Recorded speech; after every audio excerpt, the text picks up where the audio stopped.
Eclesiastes, capítulo 10, de 16 a 20.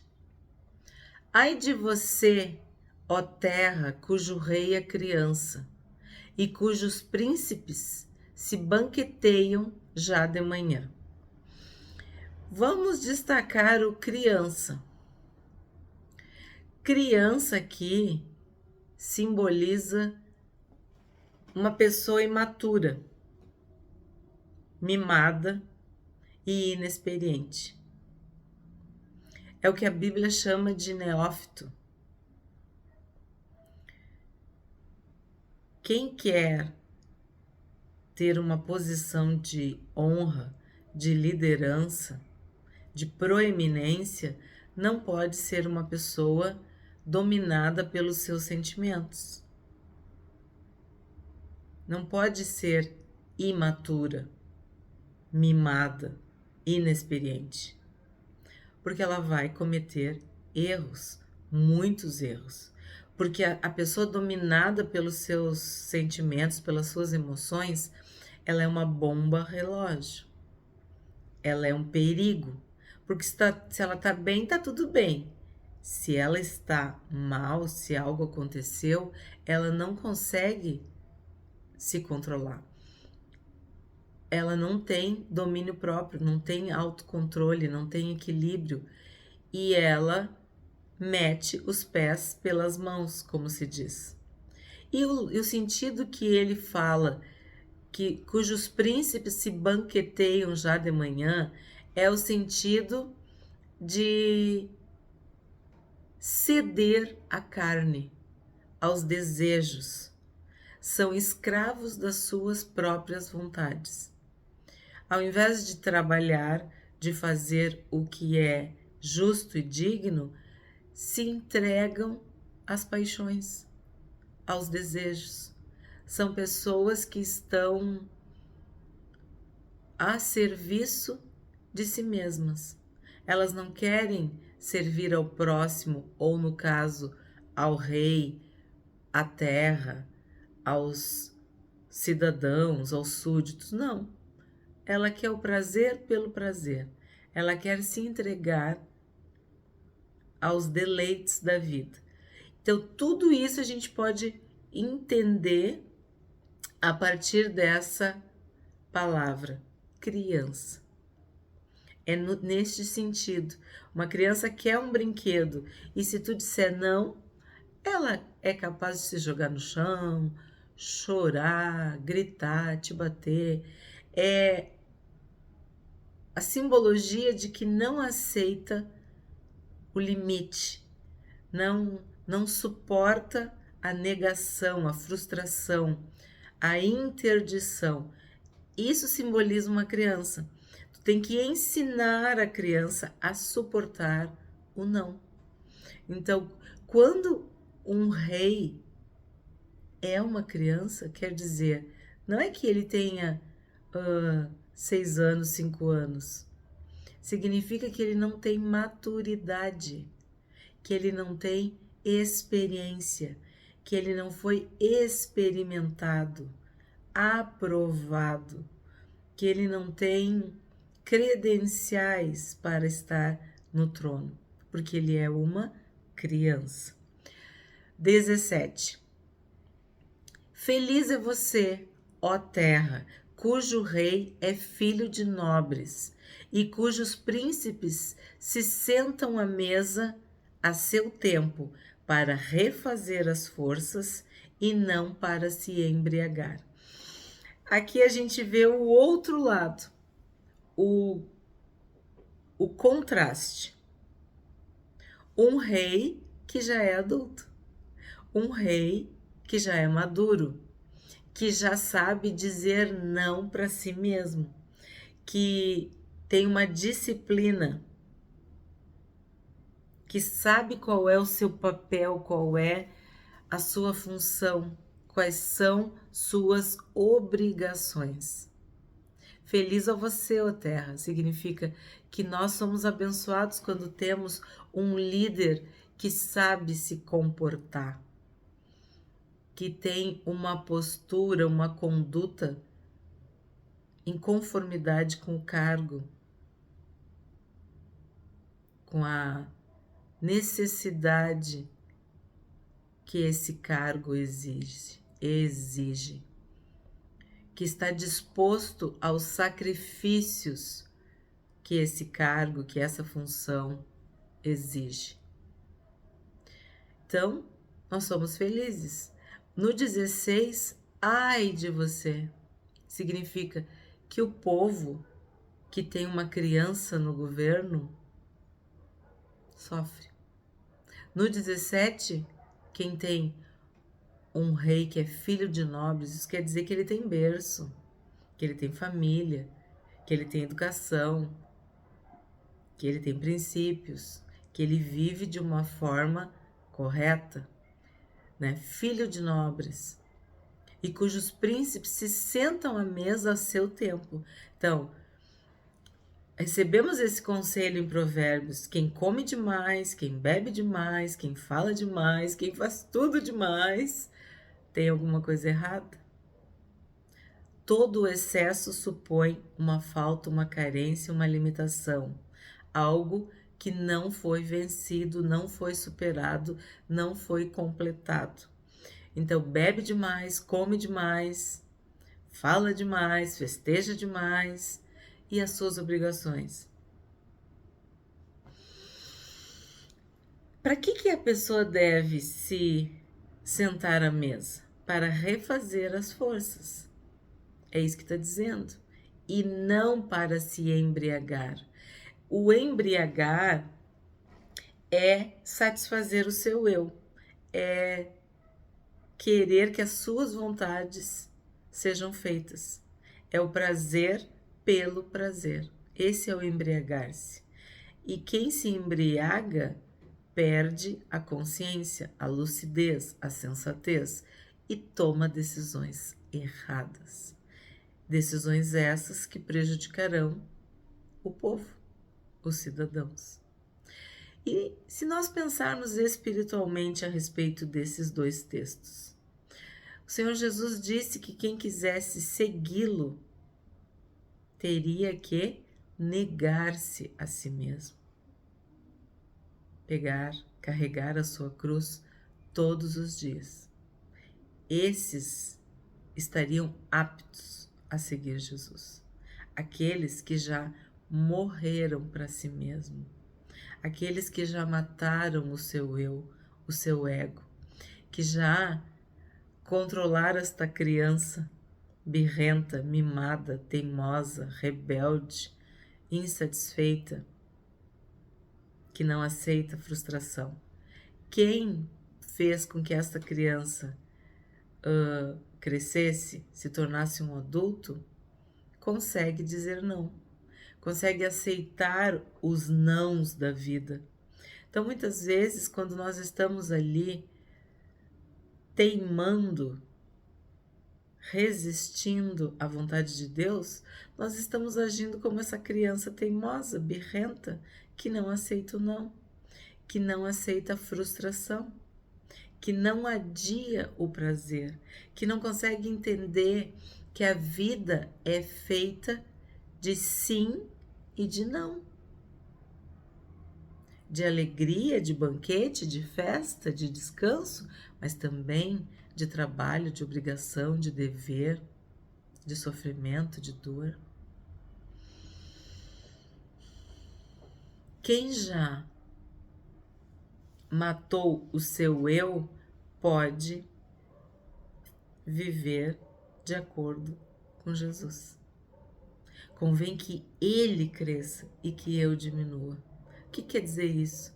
Que cada vez eu responda, eu me comporte, eu fale, eu pense, eu haja mais e mais parecido com Jesus e cada vez menos parecido comigo mesma.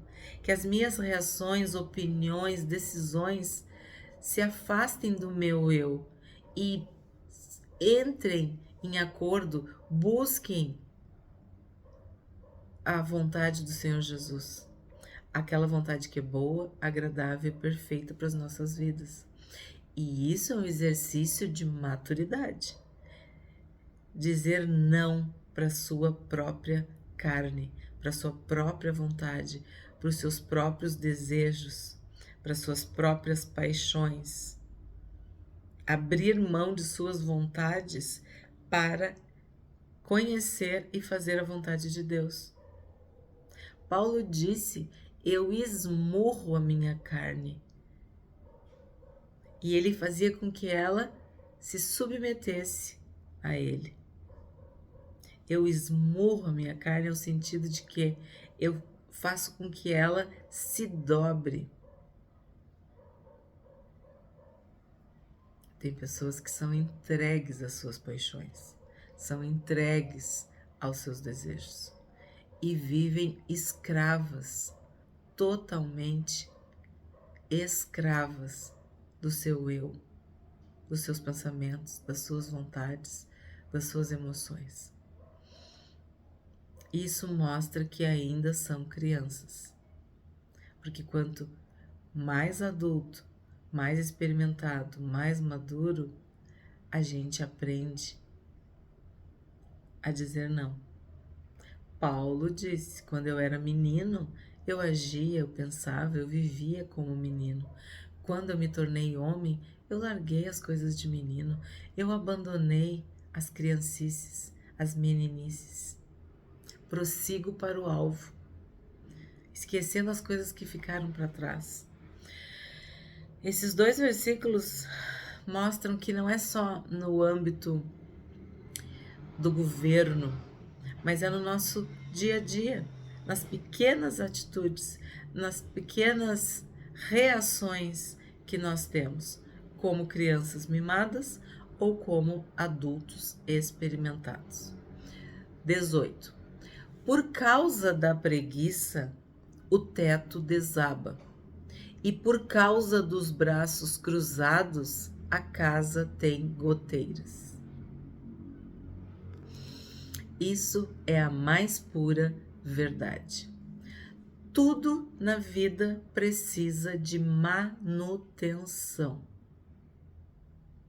Estou usando essa palavra, manutenção, mas eu poderia dizer cuidado ou cuidados, dedicação, atenção. Seja uma pessoa, seja um relacionamento, seja uma casa, seja a tua saúde, sejam objetos, tudo precisa de dedicação, tudo demanda tempo, tudo demanda cuidados. E tu sabe qual é a melhor maneira, a melhor forma de tu demonstrar a tua gratidão a Deus pelas pessoas que Ele te deu, pelo teu trabalho, pela tua casa, pelo teu carro, pela tua saúde, tudo que tu tem? Como que tu pode demonstrar gratidão? Cuidando, zelando, limpando, preservando, lavando, trocando, substituindo, melhorando, progredindo. O preguiçoso, ele não faz nada. Ele vive de braços cruzados. E essa posição de braços cruzados é uma pessoa em si mesmada, uma pessoa que está sempre no mundo dela, com suas opiniões. O solitário insurge-se e não aceita conselho. A pessoa não convive com os outros porque ela não quer aprender, porque o ferro afia o ferro. Então, o preguiçoso, o teto desaba na cabeça dele. Aí tu pode pensar literalmente a casa dele, né, que é o exemplo que fala da goteira, mas também a vida desaba. Aí tu pode dizer, é uma pessoa que não constrói, que não sustenta, que não tem firmeza. Um casamento, muitas vezes, desaba, porque não tem manutenção, porque não tem zelo, não tem cuidado, não tem dedicação, não tem investimento. Um filho, tu tem que cuidar, tu tem que educar, tu tem que amar, tu tem que dar exemplo. Aí, quando é criança, tu dá um tablet, um celular, uma TV, tu deixa fazer tudo o que quer. Aí, quando chega na adolescência, essa mesma criança cresceu um pouquinho e já coloca o dedo na tua cara, já grita contigo, já te ofende, já te ameaça, vai para comportamentos delinquentes, desvio de conduta, comete crimes, delitos. São tantas coisas horrorosas, se vai para as drogas, tantas coisas. E tu zelou, tu cuidou, tu educou, ensina a criança. Tantos exemplos que eu podia dar. Um carro, o carro vira um lixo, os pneus tudo careca, aí sofre um acidente. Por quê? Porque não fazia manutenção no carro, porque não cuidou da bênção que Deus deu para ele. E esse exemplo do versículo é a casa que tu mora, o teu ambiente, o teu habitat. Cuida, zela, limpa. É a melhor forma de tu dizer: meu Deus, muito obrigada por esta casa, muito obrigada por este marido, muito obrigada por essa esposa, muito obrigada por este filho, muito obrigada por essa filha, muito obrigada pelo meu trabalho. Uma pessoa acomodada que não estuda, que não melhora, que não busca aprender, não faz curso, não se aperfeiçoa. Um aluno. São muitos exemplos. Tua saúde, tu não cuida da tua saúde, tu não cuida do que tu te come, do que tu te alimenta, do teu sono, das tuas amizades, tu não cuida da tua família, enfim, tudo isso se encaixa neste versículo. Por causa da preguiça, o teto desaba. E por causa dos braços cruzados, a casa tem goteiras.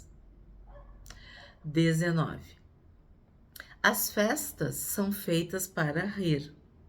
O vinho alegra a vida e o dinheiro dá conta de tudo. Algumas pessoas têm uma birra, uma implicância com o dinheiro. O dinheiro não é o problema. O dinheiro é neutro.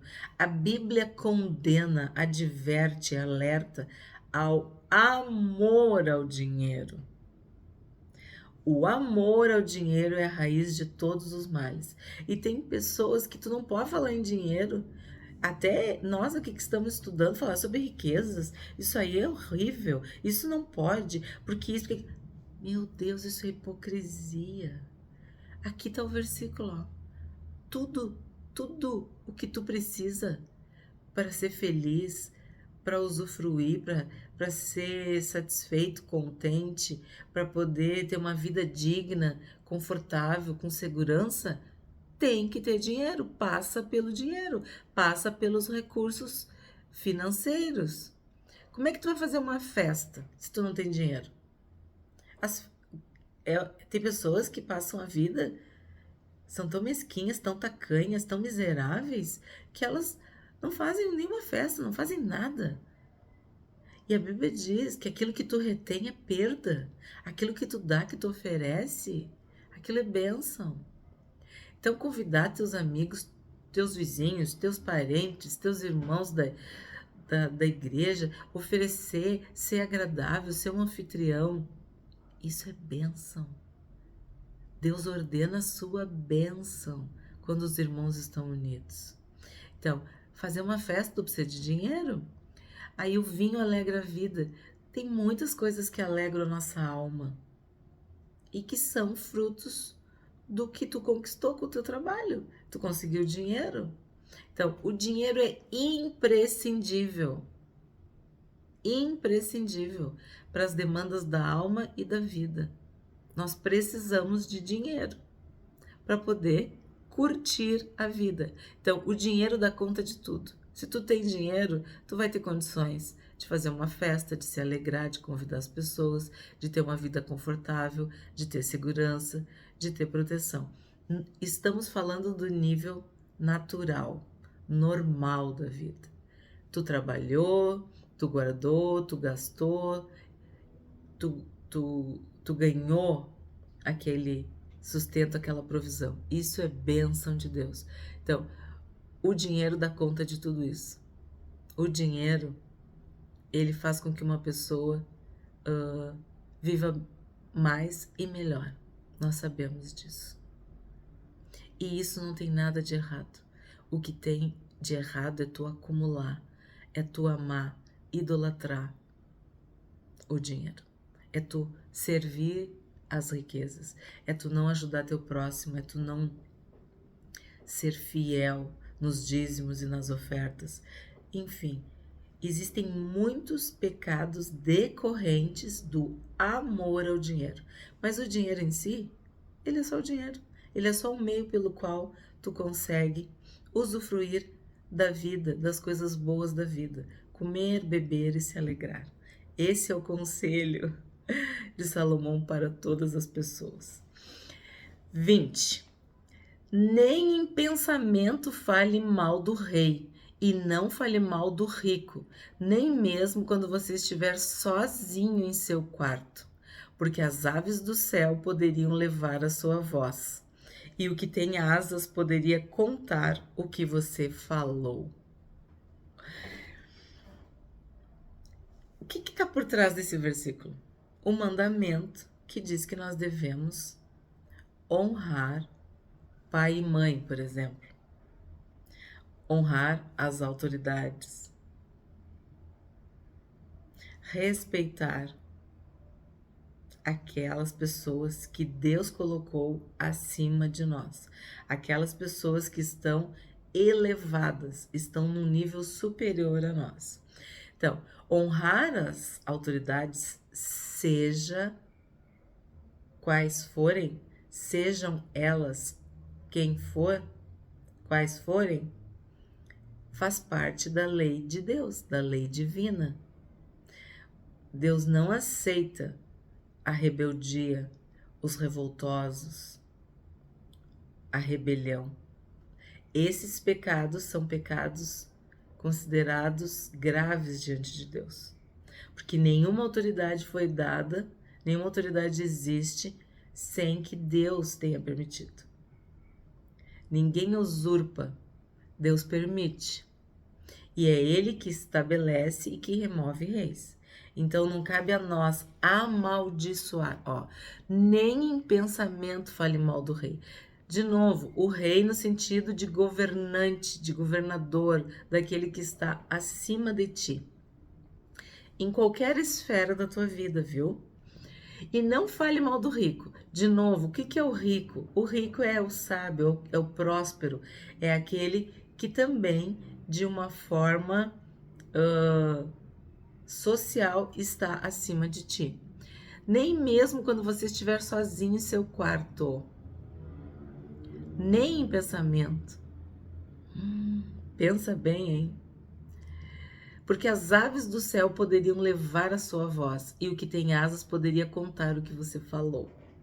Então, aqui tem um princípio por trás. O princípio, muitas vezes, é obediência a Deus, temor de Deus.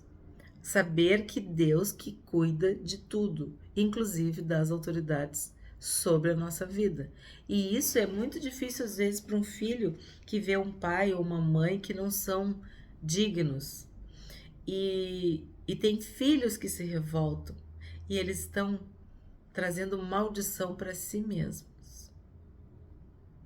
Então, honrar as autoridades, respeitar, é bíblico e é espiritual. E na esfera humana nos livra de muitos problemas, né? Não devemos bater de frente, não devemos afrontar, desrespeitar nenhuma autoridade constituída. E vamos falar sobre as aves do céu, porque as aves do céu poderiam levar a sua voz. A Bíblia diz que as aves, os pássaros, eles louvam a Deus, eles adoram a Deus com seus cantos.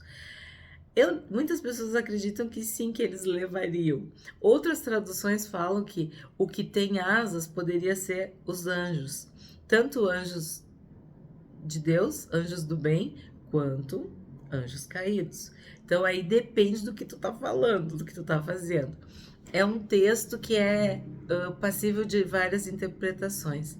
O meu pai falava sobre esse texto, que os passarinhos iam contar. E não é à toa que As pessoas, quando alguém quer falar que alguém tá falando, ó, o passarinho me contou. Não tem esse ditado? É mais ou menos isso.